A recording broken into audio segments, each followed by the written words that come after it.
Presidente Milei. ¿Qué tal, Antonio? Buenos ¿Cómo días. estás? Bien, todo bien. ¿Empezamos otro país? ¿Empieza otro país ahora para el gobierno suyo? Definitivamente. Primero hay que poner en contexto qué es lo que significa la aprobación de la ley bases Sí. y lo que hemos hecho hasta ahora, que nosotros definimos como la fase 1 del gobierno. Por un lado, hemos pasado la reforma estructural más grande de la historia argentina. La ley bases que pasó anoche es un hito histórico y monumental para la historia argentina. Primero porque es 5 veces más grande que la reforma que hizo Menem, siendo que la reforma de Menem era la reforma más grande de la historia argentina. Si a eso le sumamos que el DNU está vigente, eso significa que Argentina acaba de poner en marcha 800 reformas estructurales. Esto significa que Argentina, en términos de libertad económica, va a escalar 90 puestos. Argentina empieza a parecerse a países como Alemania, Francia, Italia, con lo cual esto nos pone en un sendero de crecimiento a niveles de poder cuadruplicar nuestro PBI per cápita. Con lo que implica eso en términos de reducción de pobres, de indigentes y aumentos sustanciales en los niveles de vida. Cuestión estructural. Por otra parte, también hemos logrado consolidar lo que nosotros, una de nuestras principales políticas, que fue el déficit cero. Básicamente, los números hasta mayo han sido verdaderamente imponentes, a pesar de los continuos pronósticos de que era solamente un mes y el mes que seguía se caía. No solo eso, sino que además tenemos las esperanzas de que los números que van a terminar dando el mes de junio, que tiene en contra, digamos, la estacionalidad en términos de lo que es el pago de medio aguinaldo, van a ser números verdaderamente sorprendentes y eso nos va a dejar un colchón, esos 6 meses muy, muy grande, un colchón financiero muy, muy grande para enfrentar los pagos de intereses del mes de julio. Sí. Por lo tanto, la consolidación fiscal está en marcha y lo que viene de acá para adelante es, ya pasó la etapa del déficit cero, ahora vamos a la etapa de la emisión cero. Es decir, ahora se viene... ¿Esa es la fase 2? Claro, ahora se viene el cambio de régimen monetario. Básicamente, lo que nosotros estamos apuntando es a que lo que se denomina la base monetaria amplia no varíe más. Entonces, ya se... Es decir, no vas a emitir más. Exacto. Entonces, sí, pero hay algunas cosas muy importantes, por eso estoy definiendo como base monetaria amplia, porque ahora quiero explicar algunas cosas, porque he visto algunos analistas, la verdad que de una pobreza conceptual verdaderamente grosera, entonces creí que algunas cosas no había que explicarlas, pero parece que sí hay que explicarlas. Dicho esto, está cerrado el grifo fiscal. Nosotros en esta etapa hemos eliminado fuertemente los pasivos remunerados. El cuasi fiscal representaba 10 puntos del PBI. Ya lo hemos bajado a 1. O sea, hay un ajuste adentro de las cuentas del Banco Central de 9 puntos del PBI. Parte va a quedar de ese déficit porque es algo que se generó en la primera parte del año. Y la idea es que la base monetaria amplia, que hoy está en el orden de 7 u 8 puntos del PBI, cuando históricamente la base monetaria, la simple, ha estado en el siglo XXI en torno al 9 o 10%. La base monetaria simple en Argentina hoy es 2,8 del PBI. Es decir, serían niveles de demanda de dinero propios del camino de una hiperinflación. Una de las cosas que está sucediendo es que la economía, digamos, como encontró un piso y está rebotando, la demanda de dinero está creciendo. Entonces, una de las cosas que vos estás viendo es que la base monetaria, la simple, se está expandiendo como consecuencia del aumento del circulante. Es decir, la gente, dada la caída de la tasa de inflación y dada la caída de las tasas de interés nominales, eso hace que la gente desee tener más dinero en sus bolsillos. Entonces eso lleva a una recomposición del circulante. Y esa recomposición del circulante hace que vos salís de esos depósitos y entonces los bancos le piden al Banco Central que se emita y en consecuencia lo que vos tenés es que la base monetaria amplia está constante, pero va cambiando la composición. Es decir, hay un equilibrio virtuoso que en la medida que vos vayas avanzando en el aumento de la demanda de dinero y que se vaya recomponiendo la situación económica, lo que vos vas a tener es que cada vez la base monetaria simple se tiene que ir pareciendo más a la base monetaria amplia hasta que terminan de desaparecer por completo los remunerados. Bien. Eso es lo que tiene que ver con una de las partes, digamos, de la cuestión monetaria. Y entonces, una vez que nosotros terminamos de resolver el problema de los puts, esto ya estaría poniéndole casi un fin a lo que tiene que ver la cuestión de los pasivos remunerados. Una vez que nosotros, además, logramos converger en materia de inflación, que ahora voy a explicar qué es, cuando se cumplen todo ese conjunto de elementos, están dadas las condiciones para salir del cepo. Dicho esto, es entonces, ¿qué es lo que está faltando? ¿Te puedo preguntar? Dale. Sí, falta solamente dale. una cosa. Dale, dale. Y básicamente, si yo miro la inflación núcleo o miro la mayorista, ponele, lo voy a redondear, en 3,5. La verdadera inflación, digamos, que tiene Argentina no es 3,5, es 1,5. Porque vos tenés 2 de pauta de evaluación, ¿no? Sí. Entonces, la primera etapa es que ese 3,5 termine pareciéndose a 2. Una vez que se parece a 2, vamos a 1. Una vez que vamos a 1 y alcanzamos 1, o una de dos, o vos vas por una situación de tipo de cambio fijo, o, digamos, vas a una situación de tipo de cambio flexible. Si consideramos que la economía está muy desmonetizada, podemos utilizar tipo de cambio fijo para que de esa manera poder monetizar lo que sucede, y entonces, digamos, solamente estás emitiendo contra demanda de dinero, o alternativamente ya directamente dejar libre el tipo de cambio. Eso hay que ver en qué condiciones monetarias llegamos, porque también hay que tener en cuenta que ahora viene lo que es el tercer trimestre del año. El tercer trimestre del año Argentina tiene en términos de dólares una situación negativa. Vendés dólares. Vendés dólares. estacionalmente. Sí, es más. Y una de las cosas que te pasó es que como se te adelantó el frío, porque tiene que ver con las importaciones de energía. Entonces, cuando vos, digamos, pase eso, nosotros tenemos, como estamos sobrecumplidos en las metas de reservas, podríamos hasta perder 4.000 millones de dólares de reservas. O sea, como propio de la... O sea, va a depender de lo duro y largo que sea el invierno, pero nosotros estamos muy holgados en materia de reservas. Entonces, y eso lo que va a implicar también es una contracción de la base. Entonces, tenemos que ver, digamos, cuando converjan las tasas de inflación, qué niveles de agregados monetarios tenemos, porque no sea cosa que le estemos poniendo un freno a la economía porque la estamos ahogando monetariamente. Y eso es la segunda fase. No solo eso, además vienen más reformas estructurales.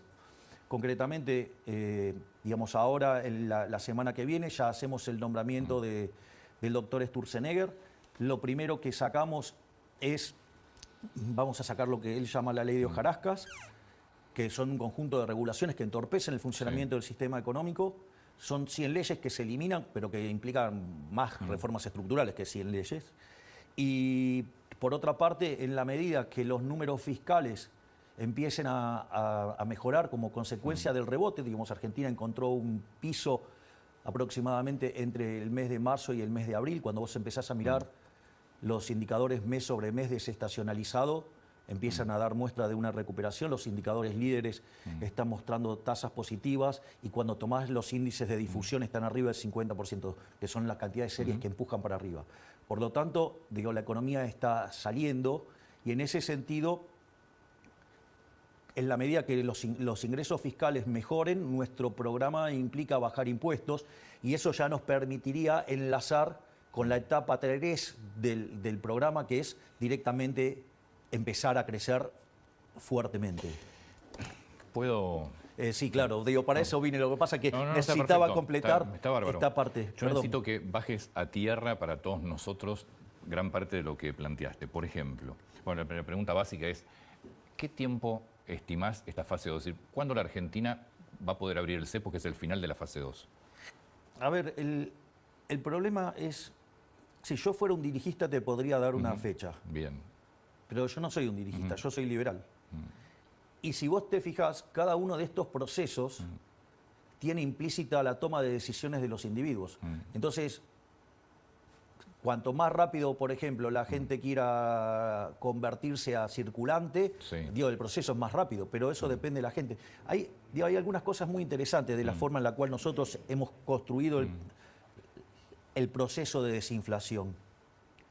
Para mí siempre es relevante tomarlo en la inflación mayorista, que es la que adelanta, Sí. ¿no? Entonces, si vos te fijas, nosotros en diciembre tuvimos una inflación mayorista del 54%. Eso anualizado te da una inflación del 17.000%. Si vos tomás la inflación del último mes, que fue 3,5%, eso anualizado te da 50. En rigor te da 51, pero digo, estoy redondeando. Sí. La verdad que el logro de bajar la inflación de 17.000 a 50 es enorme. Y eso le tenés que sumar algunas cosas interesantes frente a otros casos exitosos de estabilización. Porque en principio, digo, nosotros al final no tuvimos esa hiper que termina licuando todos los saldos reales de la economía, destruyendo todos los activos en términos reales, lo cual hace que sea mucho más fácil la estabilización ahí, porque digo, agarrás todo en el quinto subsuelo, pero digamos, eso hubiera implicado 95% de pobres, ¿no? Y 50-60% de indigentes. Eso por un lado. Por otro lado, tampoco hubo expropiaciones. Sí, no hubo un Bonex 89. Nosotros no hicimos un plan Bonex, pero vos sabés muy bien que muchísimos analistas, todos decían que esto se resolvía con un plan Bonex. Sin embargo, nosotros hemos eliminado el cuasi fiscal de manera respetando los derechos de propiedad. No hemos hecho controles de precios ni hemos fijado el tipo de cambio, que es una forma más rápida de bajar la inflación. ¿Sabe el gobierno, sabés vos como presidente, que lo que se percibe en la calle es una caída muy fuerte de los ingresos, del consumo y que la economía todavía no termina de arrancar? Bueno, ahí vamos a poner las cosas en relativo. Cuando vos tuviste la caída del 2002, en el año el PBI cayó 10,9%, ponele 11%. Y en el segundo trimestre, que es cuando toman lugar todos los ajustes, esa caída fue del 16%.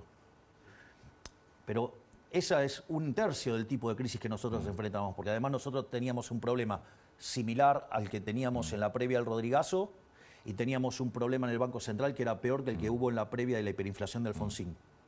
Si vos mirás la caída en el primer trimestre fue de 5,1%, es decir, con lo cual la caída de una crisis 3 veces peor es de un tercio. Es decir, eso es un logro enorme. Cuando vos tomás, es más, el desestacionalizado cayó 2,6% la actividad en el primer trimestre respecto al cuarto trimestre, pero es más, el cuarto trimestre ya, digamos, con plan platita y con toda la inyección del gobierno anterior había caído 2,5%, es decir, que ya venía cayendo. Entonces, digo, no, sí, porque esto es importante. Y que, entonces, por lo menos, y además, desde el año 2009 hasta ahora, hubo 7 veces que el PBI cayó más que esto. Es decir, y vos no arreglaste ningún problema. Y nosotros, en 6 meses, evitamos una hiperinflación e hicimos el ajuste más grande de la historia de la humanidad. Por lo tanto, digamos, te diría que el logro es enorme. Que hay mucho para hacer, no tengo dudas. Pero si yo miro el salario real está arriba que en noviembre. Los últimos 2 meses el salario real está creciendo. Sí, lo que pasa es que también crecieron los precios y en dólares muchísimo. Pero yo estoy hablando del salario real. Y el salario real, digamos, estás mejor que, digamos, que cuando asumimos y los últimos 2 meses crecieron. Y si tomás las jubilaciones están arriba también. Y no solo eso, sino que además en dólares se duplicaron. Tengo una pregunta sobre jubilaciones. ¿Va a haber bono o no va a haber bono? Mira, el bono tiene una característica que es discrecional. Completa. Y nosotros tenemos que ser serios y solamente va a haber bonos en función de cómo viene la situación y cómo vienen los números fiscales. O sea, porque hasta ahora está terminando junio y no se anunció todavía el bono. Porque depende de los números fiscales. Es decir, nosotros no vamos a engañarle a la gente, no vamos a mentirles dándole cosas que no hay. Y después eso lo terminaba siendo emisión monetaria y el efecto neutro, discúlpame, el efecto agregado es mucho peor. Porque a vos te dan ese papel de colores que no compra nada y no es que solamente va a precios. Esa situación en la cual en la transición va a precios genera una distorsión en el funcionamiento del sistema que hace que el nivel de actividad sea menor, con lo cual esta política de hacer las cosas con emisión monetaria lo que te genera es una situación de peor pobreza. El ministro Caputo había dicho que si se aprobara la ley Bases, cuando se apruebe la ley Bases se iba a reducir el impuesto país de 17 a 7,5. Efectivamente. Eso ahora, digamos, cuando termine de reglamentarse la ley y empiecen a correr los ingresos, a partir de ese momento, una vez que vos limpiás ese efecto, digamos, se empieza a aplicar. esa reducción. O sea, la reducción, está aprobada la ley, se reglamenta. Sí, cuando vos tenés todo en funcionamiento, bien. eso es una cuestión de caja. Sí. Entonces ahí automáticamente después se saca. ¿Tiempo? Porque eso depende de ustedes ya, no es de la, no es Sí, de la gente. bueno, digo, sí, pero hay cuestiones operativas Sí, que por eso depende resolver, del digamos, gobierno, sí. digamos, no sé. Bien. Imagino que podrá ser en agosto, supongo. Es, bueno, pronto. No, bueno, está bien, Sí. digo, o sea, por eso, Sí. porque vos necesitas reglamentarlo, pero Sí. también vos necesitas que esté funcionando, es un problema de caja. Es una segunda fase que empieza ahora, donde vamos a empezar a ver en la calle que la economía se empieza a mover, De hecho, la economía se está moviendo. en sectores muy particulares. La vida es así. Sí, no, también, o pero sea, se debería la extender. realidad Sí. es heterogénea, digamos, es naturalmente así. Sí. Y algunos van primero y otros van Sí. después, o sea, es parte de la vida misma. Lo que sí podemos decir es que hay fundamentos para que empecemos una recuperación Bien. sólida, y acá hay varios elementos que juegan. El primer tema es, vos venís de una economía que durante 20 años se estuvo comiendo el capital. Por lo tanto, al haber poco capital en la economía, eso se traduce en niveles de productividad muy alta. Quiere decir que los proyectos, en términos reales, tienen retornos muy altos. Eso es un disparador de la inversión. Ese es el primer punto. El segundo punto es, vos tenés un efecto de rebote. O sea, vos tenías el pánico, la gente en pánico no consume, digamos, se Claramente. retrae, y ahora, digamos, cuando pasó el pánico, empieza a expandir también. Además, tenés recomposición de salarios reales y de jubilaciones, digamos, que le vienen ganando a la inflación. No solo eso, con lo cual tenés un efecto desde el lado de la oferta, tenés un lado desde el lado de la demanda, y por otra parte, una de las cosas que es muy importante, el corrimiento del sector público de la economía, el gasto público en términos reales cayó 30%. Es decir, y además eso implicó un ahorro fiscal de 15 puntos del PBI. Ese ahorro ahora vuelve para que la gente lo pueda usar, no para que se lo esté comiendo el fisco. Esto no es un tema menor, porque la parte interesante de esto es que nosotros discutíamos en diciembre la hiper y hoy estamos discutiendo los créditos hipotecarios. Digo, eso me parece que como cambio en el eje de la discusión no es Es trivial. una pregunta que yo había anotado. ¿Sacarías un crédito hipotecario ahora o esperarías? Sí, yo estaría en condiciones de, Sí. digamos, aparte porque vos lo que ves es que, digamos, primero que las tasas de interés en términos reales son muy bajas. Segundo, que las propiedades están deprimidas. Y por otra parte, vos vas a tener una situación donde tus ingresos van a mejorar y además con la inflación a la baja, con lo cual te diría O sea, que... vos sacarías hoy un crédito hipotecario. Sí. No esperarías a que bajen más las tasas. Sí, podés hacerlo, pero te va a costar más caro la propiedad bien. que vas a comprar. Tiene que ver con eso. O sea, aparte de la apuesta es, ojo, porque la propiedad vale algo hoy y cuando vos quieras ir por la tasa más baja, digo, también Lo veas. es más alto el valor de la propiedad. Nombraste a Sturzenegger que la semana que viene ya se incorpora al gobierno. Sí, estamos, ayer estuvimos trabajando 3 horas con Federico. Sí. ¿En qué lugar? Vamos a crear un ministerio que tiene como misión básicamente continuar con el proceso de reformas. O sea, yo siempre digo, para que la gente tenga algo para visualizar qué es lo que tengo en la cabeza, digo, bueno, parecernos a Irlanda. ¿A Irlanda qué quiere decir cuando digo eso? Que era un país que era el más miserable de Europa y hoy es un país que tiene un PIB per cápita 50% superior al de Estados Unidos. La realidad es que a mí con eso no me alcanza. O sea, yo digo, quiero hacer que Argentina sea el país más libre del mundo. Y conforme un país es más libre, es mucho más rico. De hecho, los países más libres son cerca de 12, 13 veces más ricos que los reprimidos. O sea, tienen 25 veces menos de pobre en el formato estándar, 50 veces menos en el extremo. Entonces, ese es el modelo. El modelo es el modelo de la libertad. Y ese es el área que va a tener Sturzenegger. Sturzenegger es el encargado de llevar a cabo las reformas estructurales para que ganemos libertad económica y podamos seguir creciendo, poder seguir poniéndole musculatura al crecimiento de largo plazo. Se habló mucho de un informe del Fondo Monetario que hablaba de una devaluación del 30%, que en junio se terminaba el dólar blend, que era el dólar de liquidación de exportaciones. El ministro Caputo lo negó esto sistemáticamente. ¿Te preocupa el valor del dólar hoy en Argentina? No. No, y voy a explicar por qué. Vos hoy no comprás dólares libremente. O sea, todavía tenemos Comprás bonos, cepo. sí. Entonces vos comprás dólares por una vía indirecta, es decir, lo comprás vía bonos. El problema es que el bono no, es un mecanismo indirecto. Sí, sí, sí. Entonces, entonces el dólar no solo está reflejando las cuestiones que tienen que ver con el dólar, sino que al mismo tiempo está reflejando cuestiones que tienen que ver con el bono. La verdad que la conducta de algunos diputados con tanta vocación por destruir el equilibrio fiscal, cuando nosotros teníamos el riesgo en la zona de cerca de 1150, lograron hacerlo llevar hasta 1600. Eso que contamina la percepción de la solvencia intertemporal de la economía y que se impacta sobre el precio de los bonos, que los hace caer y que el riesgo país, los degenerados fiscales los llevaron a 1600, la contracara de eso es que también, digamos, se manifiesta como un dólar más alto. Eso es una cuestión. La segunda es, vos en este periodo, de vuelta tenés el periodo donde estacionalmente perdemos divisas. Algunos hicieron una lectura de que eso era un problema y en realidad es parte de la estacionalidad. Es decir, es como decir que hay un problema porque Antonio hace frío en invierno. Digo, es casi como una estupidez, pero bueno, digamos, o sea, esa es la calidad de analistas que tenemos. Y lo otro, digamos, que a mí también me parece interesante para tener en cuenta, digo, que es lo que está explicando este movimiento, es que pagaste el medio aguinaldo.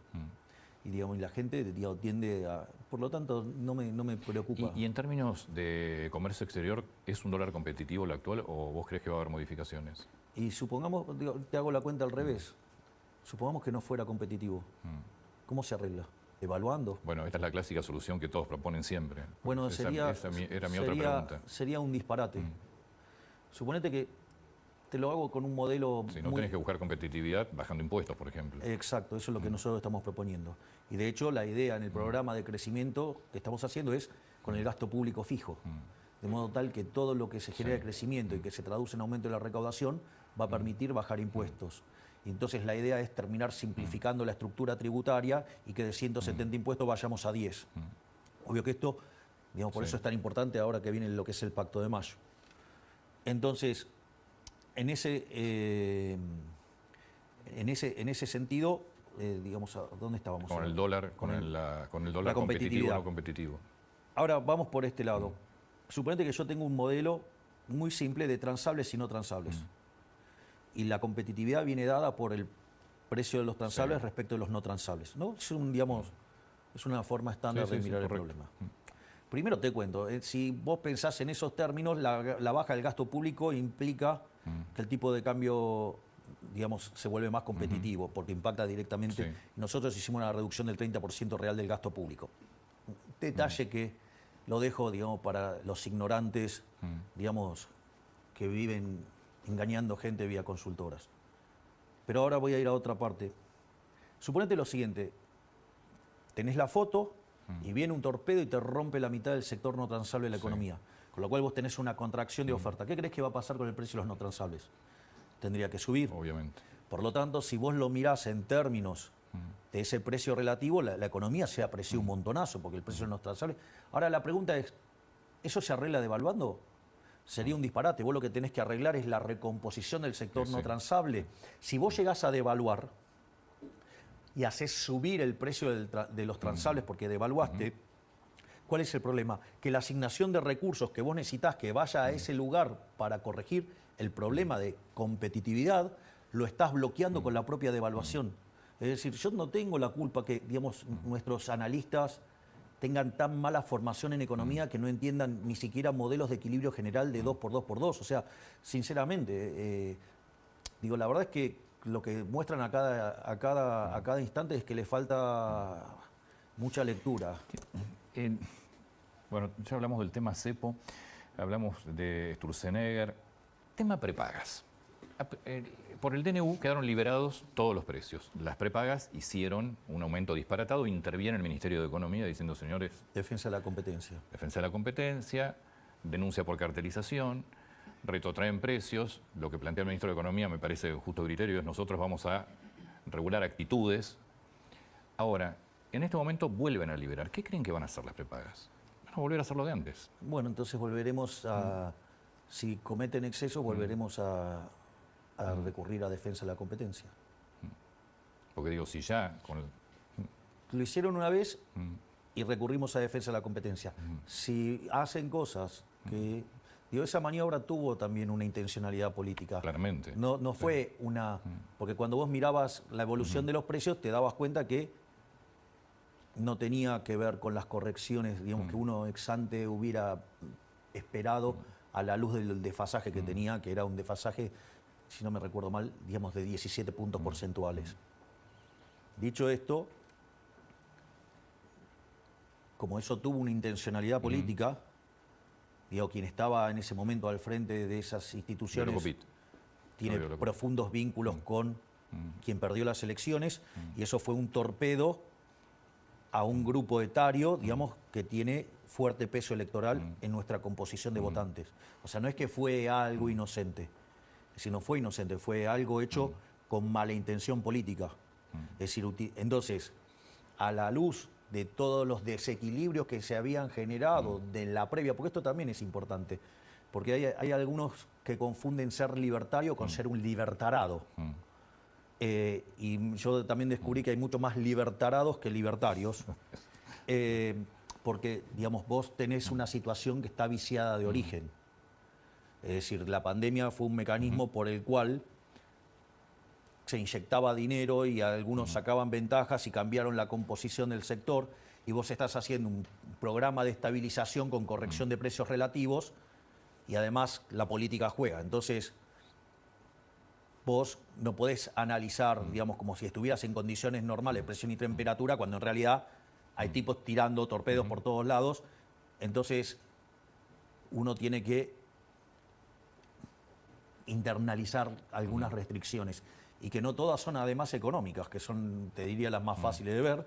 Hay otras que son de índole política y que vos jamás te imaginaría que estarían dispuestos a causarle daño a la población por hacer un daño político, y lo que hemos descubierto es que de enfrente tenemos un conjunto de degenerados que no tienen ningún tipo de problema de destruir la población con tal de tener el poder. Y eso, ¿sabes dónde se ve más claramente? Por ejemplo, en lo que fue lo que nos dejaron de herencia.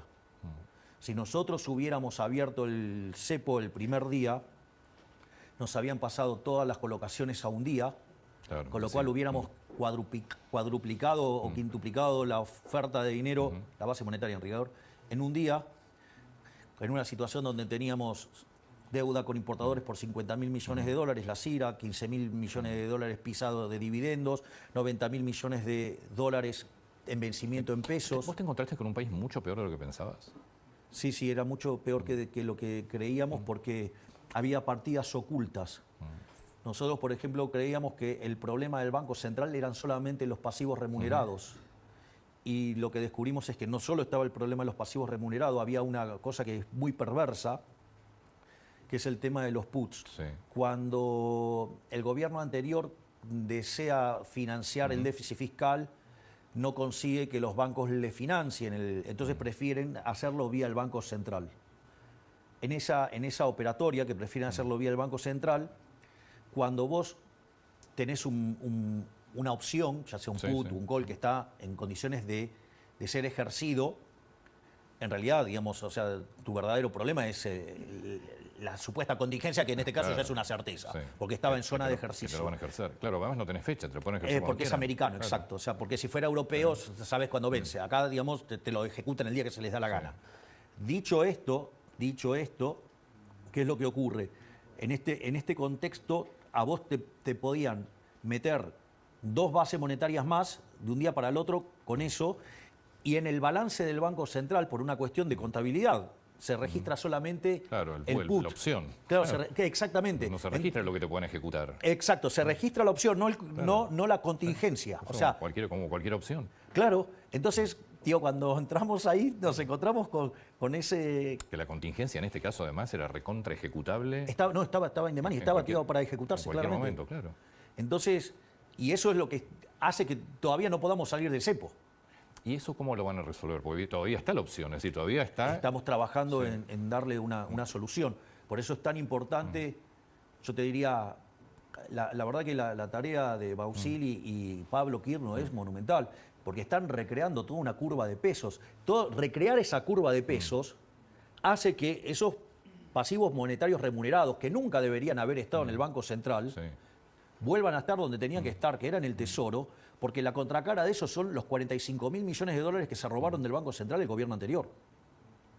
45.000 millones de dólares que se robaron. Sí, claro. Digo, porque no deberían haber ido por el lado del Banco Central, no deberían haber saqueado el Banco ¿Y Central. quién se los quedó?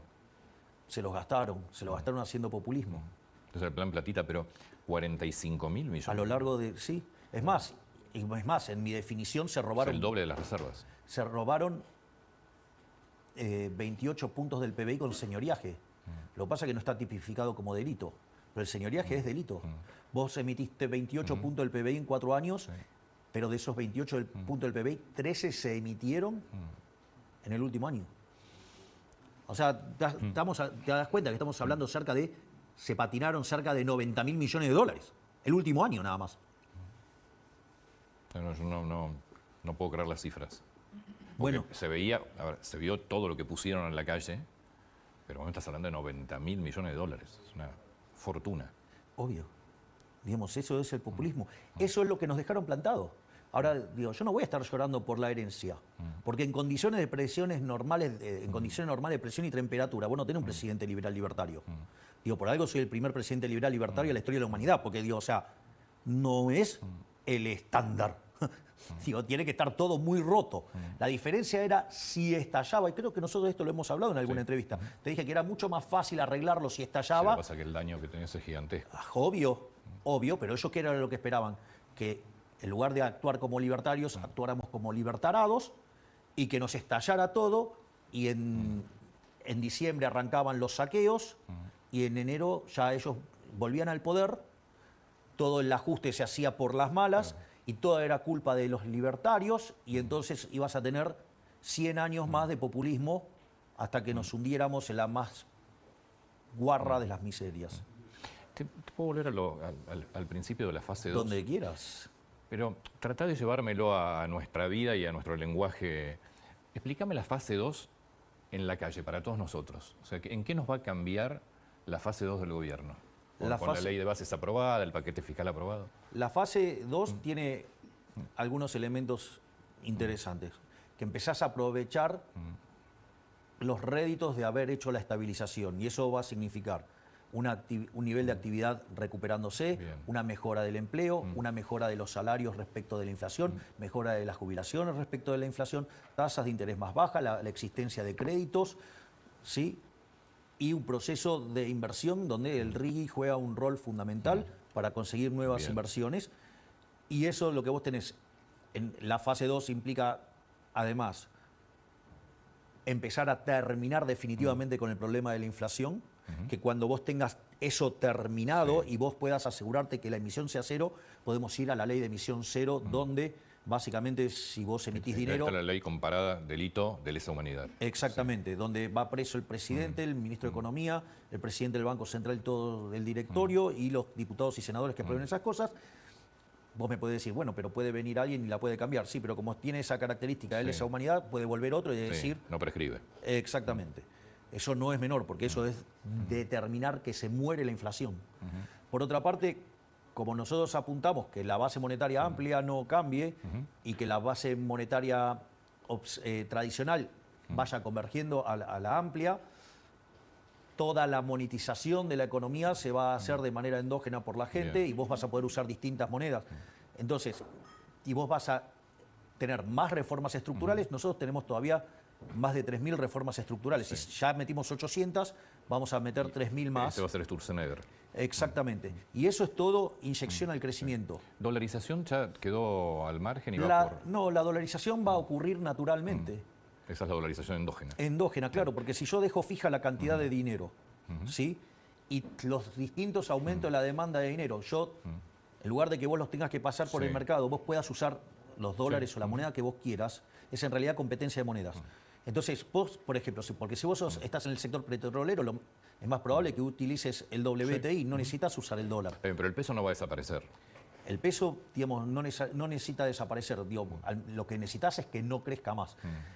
Y para que vos no tengas un problema con los precios en pesos y forzar la deflación, lo que dejas es que ingresen las otras monedas. Sí, correcto. Entonces, de esa manera vos mantenés los precios alineados sin que tengan tantas fluctuaciones, porque si vos obligaras a que pasen por los pesos, lo que estás haciendo es obligar a que vendan esas monedas extranjeras.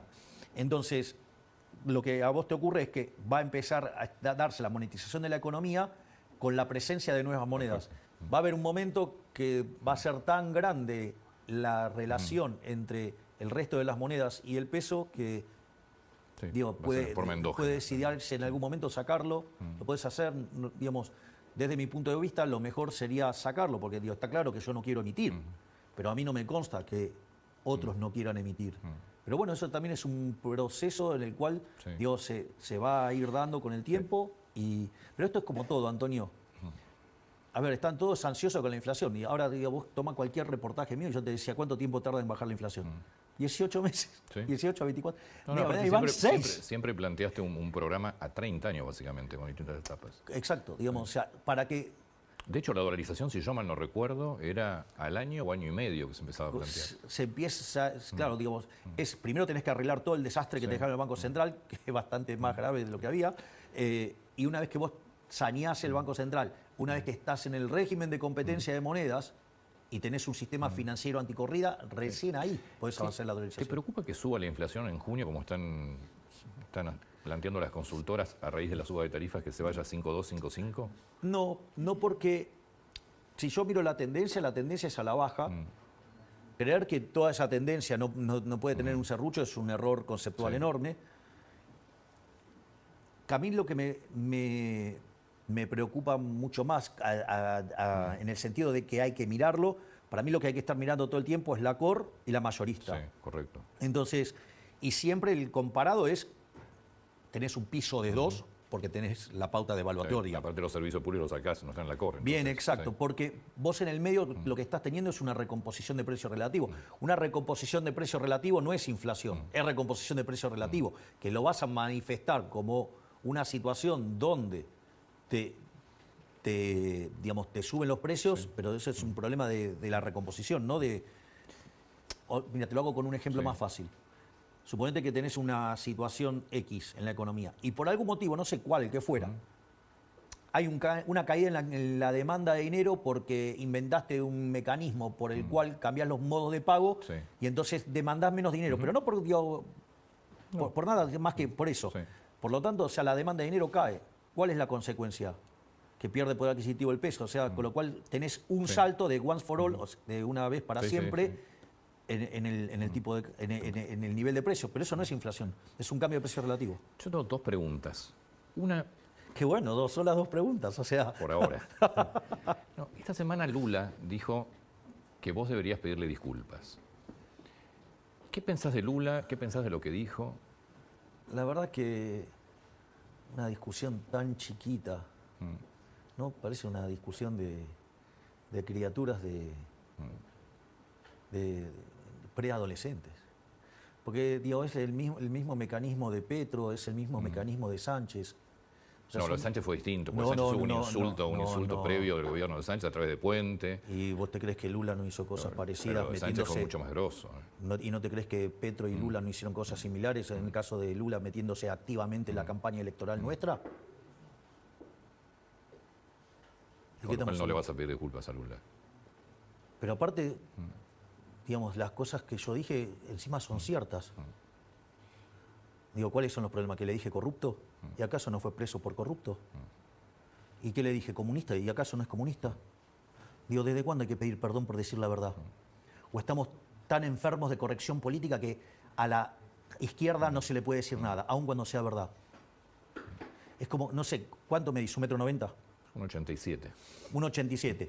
Che, Antonio, me dice 1,87 m y como vos no te autopercibís de 1,87 m, entonces pero son- te son tengo que cosas pedir diferentes. disculpas, discúlpame, digamos, nada. Digamos que son situaciones diferentes.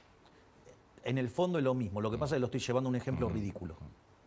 Digo, para que veas lo ridículo que es. Pero lo que quiero que veas, Sánchez también exigió que se le pida disculpas. Sí, pero Petro también exigió que se le Pero pida la disculpas. situación de Sánchez es diferente, porque Sánchez, uno de sus ministros que nunca pidieron ellos disculpas, fue muy agresivo con el presidente de ¿Y a la vos no te Argentina. parece que la campaña negativa que me hizo Massa, impulsada desde Brasil, eso no fue agresivo?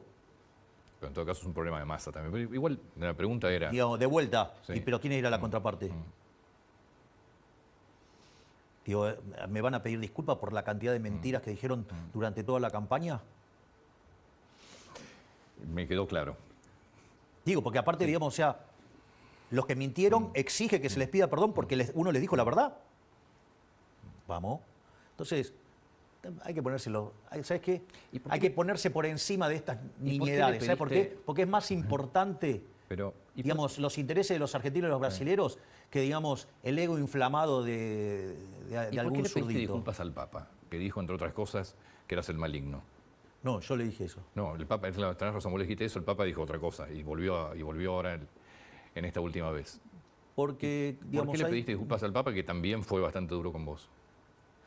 Pero fue distinto lo que hizo el Papa y él tiene una interpretación de los hechos y tiene una visión de algunas cosas que es directamente opuesta a la que yo tengo. Y una de las cosas que yo me di cuenta ahí es que por más que vos tengas una visión distinta y que hasta tengamos interpretaciones distintas de las Sagradas Escrituras, eso no ameritaba que yo utilizara los calificativos que utilicé, porque ahí me equivoqué, porque en el fondo le estaba diciendo algo por pensar distinto y por tener una lectura de las Sagradas Escrituras distinta digamos, a la que tengo yo. Digo, él no tiene por qué comprar mi argumento de Samuel 8 y mi argumento sobre Sí, San yo igual Lucas. creo que la visión del Papa es política, netamente. Es un Papa peronista, me parece que es política, es completamente política. Yo creo que tiene que ver con su forma de ver desde la perspectiva de un jesuita. Pero eso en el momento, yo caí en la trampa de creer que era una cuestión de índole porque es peronista. Ese fue mi error y por eso contesté como contesté. Y cuando me fui desasnando sobre temas vinculados a la interpretación y lectura de las Sagradas Escrituras, digo, las cosas son bastante... O sea que no lo pones dentro de lo político, para nada, No, mucho más a porque- lo religioso. No, porque creo que tiene que ver con su lectura, digamos, de cómo se interpreta. O sea, después yo puedo compartir o no, hay cosas que comparto, hay cosas que no, digamos, o sea, pero... Digo, esa es la interpretación de él, digo, y ¿quién dijo que la mía es la correcta? ¿Te interesa mucho lo que piensen de vos? Digo, ¿te preocupa? Digo, fundamentalmente por ¿En serio me lo preguntás? lo del premio Nobel, sí. Hay una cuestión. En primer lugar, en términos generales, me importa un rábano. Bien. Porque tu opinión... A ver, yo soy liberal libertario. Entonces yo, digamos, bajo la regla del principio de no agresión, bajo la regla de libre comercialización, con respeto al derecho a la vida, a la libertad y a la propiedad, tu opinión es tu propiedad. Así Seguro. que vos podés decir lo que se te cante. O sea, vos podés decir todo lo que se te ocurra. Sí, con respeto. La definición de respeto Con también es respeto, relativa. sí. Es relativa, digo, tampoco es tan grave. Porque tiene que ver con contextos, o sea, no es tan complicado. Es decir, a veces algo dicho con un insulto es mucho más suave que algo dicho con lindas formas. O sea, digo, la estupidez de las formas es para gente muy limitada intelectualmente. Digo, de hecho, digamos, uno de los grandes pensadores y grandes arquitectos de la mejor Argentina era un puteador serial, digamos, que era el caso de Sarmiento. Así que digamos, y sin embargo hizo, digo, desasnó a este país. Entonces, con lo cual eso te diría que... Lo que a mí me parece es que hacen una interpretación de lo que yo dije que es falso. O sea, se toma un segmento de una conferencia y se lo aísla y dice una determinada cosa. En ese sentido, lo que yo dije es que lo que estamos escribiendo con Demian, nosotros, en economía vos tenés una inconsistencia entre, lo voy a poner en términos de metáforas, entre la idea de la fábrica de alfileres, técnicamente se llama rendimientos crecientes. De hecho, de las 3 horas que estuvimos con Sturzenegger, 1 hora estuvimos discutiendo esto. Y la idea de la mano invisible, digamos, acorde a la interpretación de Pareto. Eso genera una inconsistencia que vos o elegís una o elegís la otra. Si elegís la fábrica de alfileres, vos te quedás con la explicación del crecimiento económico, algo muy importante en los últimos 250 años de la humanidad, pero tenés una inconsistencia en términos de eficiencia que la teoría económica hoy la resuelve con el accionar del gobierno, lo cual es una contradicción en sus términos. O sea, porque la presencia del gobierno destruye crecimiento, no crea. Entonces, ahí tenés una inconsistencia. La otra es tomar una posición, como toma la academia, se queda con el óptimo de Pareto, con la mano invisible, y deja de lado los rendimientos crecientes, es decir, la fábrica de alfileres, y le pone un parche al modelo para que genere crecimiento a dedo, lo cual es un espanto. Entonces, nosotros con Demian lo que estamos haciendo es corregir esa inconsistencia para poder explicar el crecimiento económico en un sendero de optimalidad de Pareto, no solo presente, sino futuro, o sea, una optimalidad intertemporal.